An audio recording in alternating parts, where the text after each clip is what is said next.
All right, I'll do a quick update before I get too far again, which I'm really good at. As you can see, nothing, no drive lines, no transfer case, no transmission, no motor. I'm in the process of cleaning everything up in here, you know, just using degreaser, and then I'll come back through and I'll paint the frame and whatnot just to clean it up. Not to be perfect or anything, but you know, it's just nice to have things clean. We've got the old motor here. This thing's done, 240,000 miles.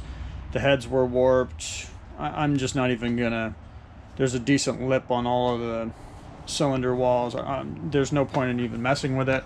I actually picked up for $400 same motor with 100,000 miles on it.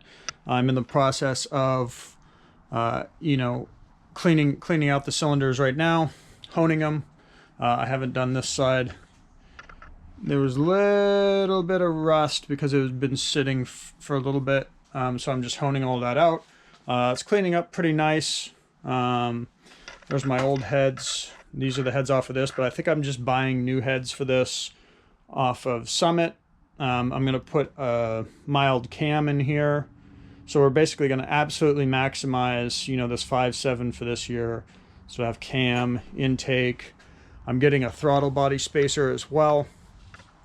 Port and polish the heads. Of course, we already have headers. So basically, we're maximizing the motor for this 97. From what you get. Obviously an LS would be an upgrade. I've really considered doing the LS. I'm in the process of taking my transmission right now to get it rebuilt to handle 450 horsepower. And it is a different transmission on the 5.7s versus an LS, like a 5.3 or even a 6.0. So I'd have to do some, I don't even know how I could mate that out, mate it into the other. But yeah, it's been a debate whether we drop the LS in here, which was my very first idea when I got this, or just take what I have, rebuild it, and just live with it. Still a thought in my head, but that's where we're at right now. And I'm going to take the transfer case while I have it out, which is right over here. And I do believe I'm going to do, because even this was still leaking a little bit of fluid. My carbon knuckle here was still moving just slightly on the shaft. I don't like shafts, so I think I am going to do the conversion to just a U-joint style here, and a non-slip.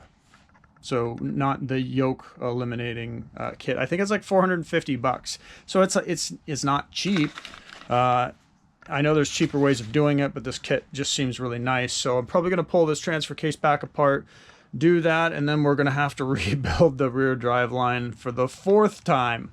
But this should be the final time, because it'll literally be just the joint mating up to the plate on the back here. And then the driveline is also going to be longer because it's going to shorten this up by quite a bit, which is going to buy us more room for angle. It's just going to be better all around.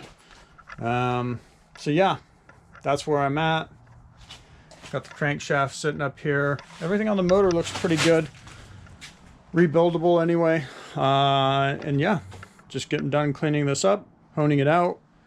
And this should be ready, you know, within a couple weeks. The transmission will be ready in 4 or 5 days. And then I'll update you again. Thanks for watching. Sorry for the mess. It's a disaster around here, but yeah, we'll see how this thing turns out. All right, talk to you later.